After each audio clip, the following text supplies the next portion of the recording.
Oh, Cliff's ready, right? Oh, I think so. Okay, can you welcome, please, for our science update, Jennifer Wood. Go. Oh.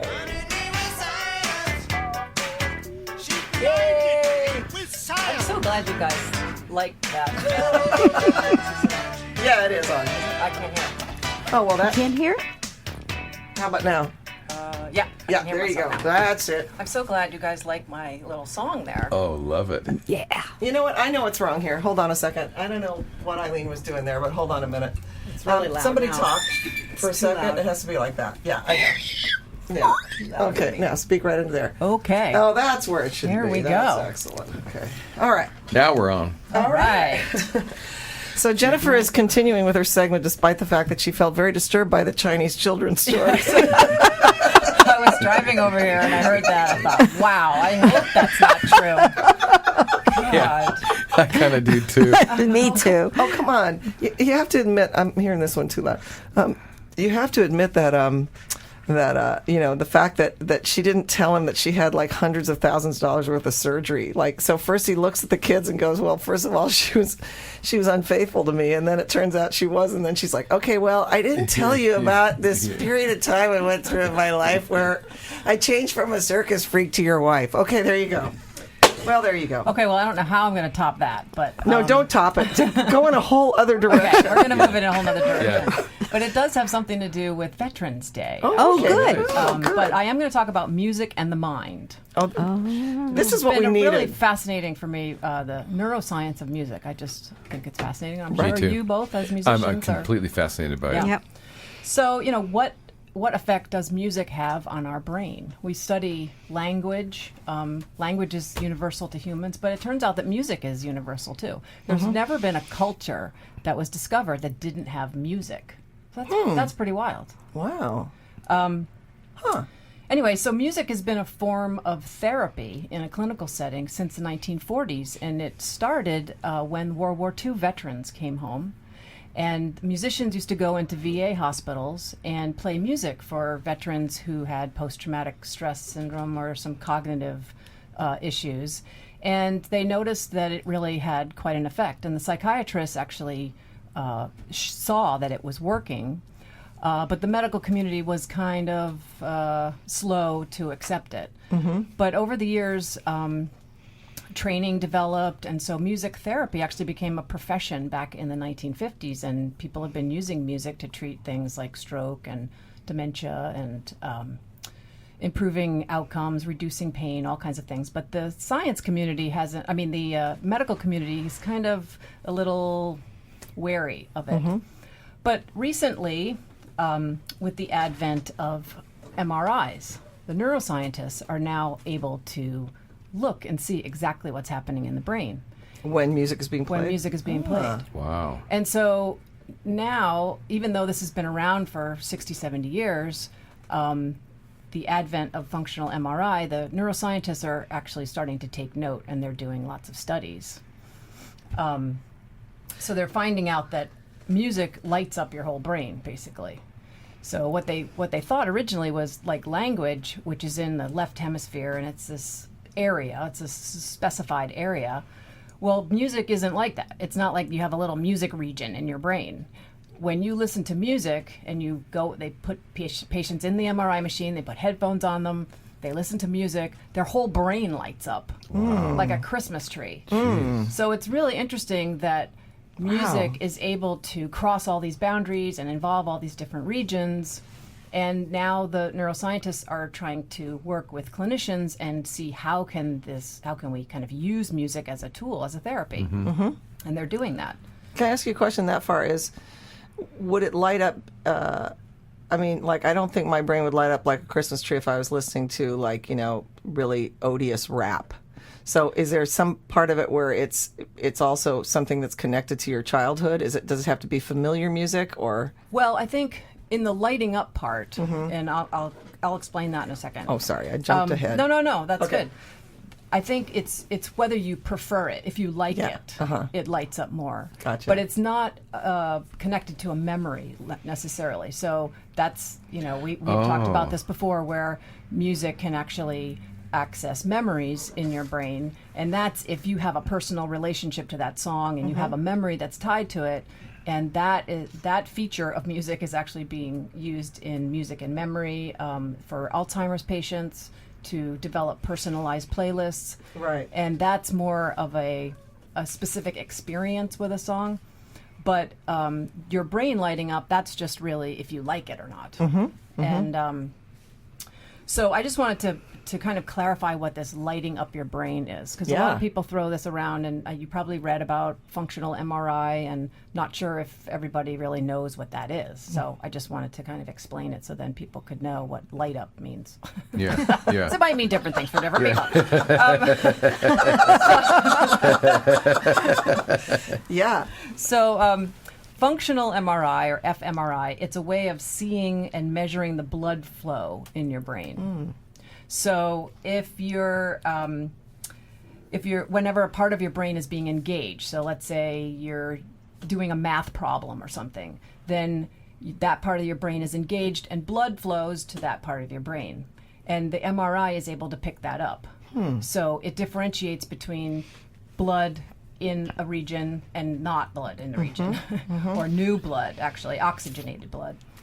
So whenever they say this lights up, that lights up, it means that that activity is actually engaging your brain, and so it's kind of on.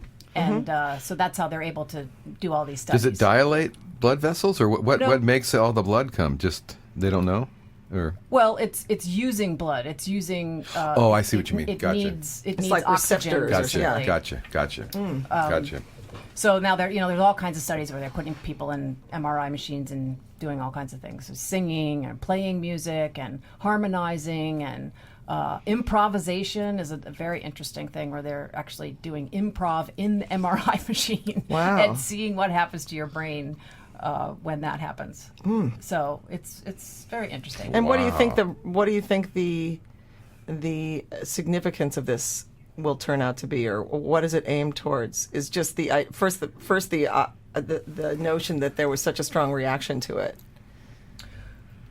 The music therapy. Yeah. Well, I say this about the neuroscience because actually the neuroscience is sort of catching up to what the music therapists have been seeing for 70 years. Yeah. And what they've now proven, or scientifically supported research, is that music has a positive impact on stroke rehabilitation, on connecting memories to dementia patients, which we talked about. It's effective at reducing pain, Wow. Postoperative pain, labor pain, even chronic pain. And improves surgical outcomes, and it also helps with Parkinson's patients with walking. Wow. Yeah. So I wanted to focus just on one area that we could talk about a little bit more in detail. Well, I do remember the great story of Gabby Giffords when she was coming back around, and before she could speak at all, she could sing. Right. Yeah. That's exactly what I was going to say. Oh, Perfect segue. Oh man, this may be the one time in all Jennifer segments where I have an appropriate story. That's so exciting. So Okay. this is using music therapy for stroke and aphasia patients, which are patients that cannot speak, form words, or make sentences due to damage in the language area, and that could be from a stroke or physical damage, as in the case of Gabby Giffords. And they are able to sing songs, so somehow they have access to lyrics and can sing.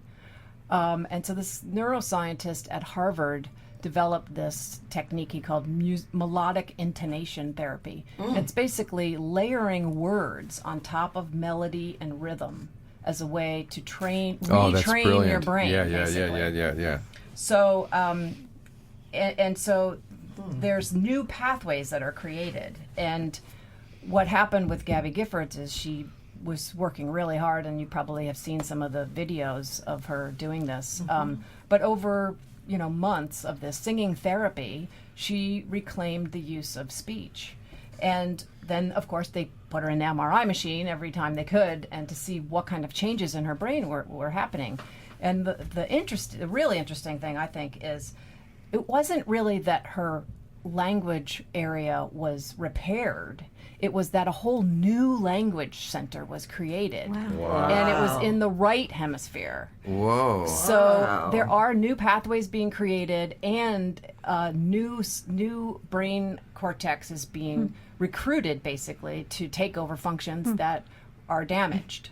Wow. And so this is just so interesting because, you can literally rewire your brain to compensate for damaged areas. Man. Are they helping using this at all for PST, for post-traumatic stress syndrome? Well, they are using music for kind of behavioral medicine, for treating depression. Music is being used for that. As I said, that's really kind of where it started in the VA hospitals, treating shock and more psychiatric issues.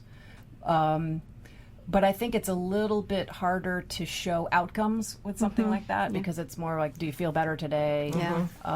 Whereas something like speech or, improving the gait of Parkinson's patients, that's something that's really tangible, you can measure, and it seems like they're still in this place of trying to prove that music works because it's a non-pharmaceutical approach to medicine, and there's probably going to be some resistance to that. They no likey that. Yeah. But it's probably because I'm a voice teacher, but I'm just sitting here and I just can't possibly imagine how, if you can't speak, you could sing. I just can't. I just don't know how that would be possible. I don't get it. Well, you do hear about, I can't remember where I've heard this or where I've seen it, but where all of a sudden someone who's, hasn't talked for years just gets up and sings a song. Yeah, or stuttering. People that have a stutter can sing without a stutter. Right. Yeah. I think it's just it's amazing. Well, this it's is great. the thing, that there's workarounds for your brain. So it's not.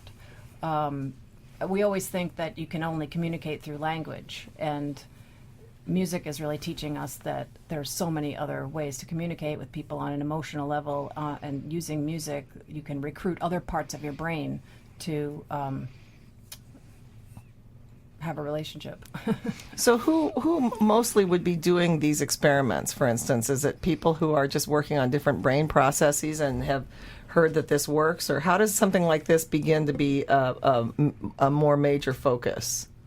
Well, there are neuroscience institutes. There's Center for Brain and Music Research. There's a lot of scientific research that's being done at universities that is specifically neuroscience of music. And funnily enough, I'm coming across a lot of neuroscientists are also musicians, and so they sort of have an interest, a personal interest in learning about the neuroscience of music.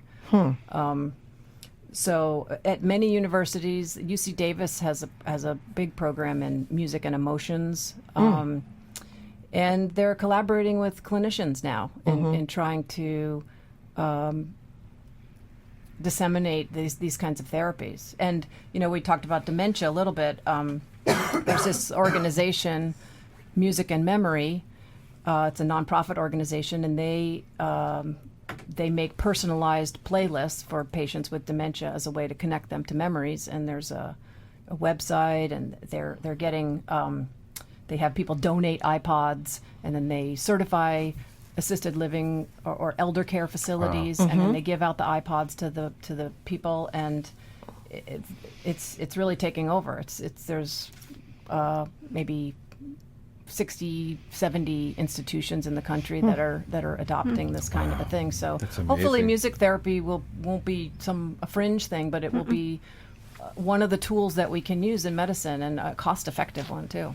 It's so deeply anchored. I think I have a lot of students who are older, and of course, the older you get, the less naturally connected you get to whatever current music is, because it feels like it's kind of speaking to a different demographic than you and stuff. And when people start to go back and find songs from their childhood, there's something very, very deep about that. It's not just, I remember that song. It's true. It really, when I think about it, it just ties into so many message centers, and you remember, some song that just anchored a feeling or anchored a whole experience that you never lose. If you hear it 200,000 more times, you'll never lose whatever that So it's definitely, I can see where it comes in. It enters you on so many levels. Yeah, yeah. We saw that when we sing at the retirement homes, how it even people who are starting to lose their memory still remember the songs and the words. And now that you say that, when we were at Sonoma Healthcare one time and we were doing "Lean on Me," and I saw these two people singing, and I would pretty much bet that there was nothing intellectual about it. It was like we were singing the song and they were singing along, and they may or may not have known that that they were singing along. Even like you said, it wasn't necessarily cognitive. No, it's just takes you to another place, right? Yeah, or it takes you back to the place that you remember. That's it. Yeah. Do you have any place where people could look for more information about that, or you can tell us? Well, next Music time. in Memory is a good place to start. That's musicandmemory.org. Okay. And they can look about Alzheimer's patients and donating iPods to their. Oh, I'd like to do that. That's a good one. Yeah. Oh, that's really Absolutely. good. Well, once again, in the nick of time, you have raised our show up to a highbrow level that it was dangerously outsourced from before. So one more time, honey, hit it for her. Come on. Oh, yeah. She blinded me.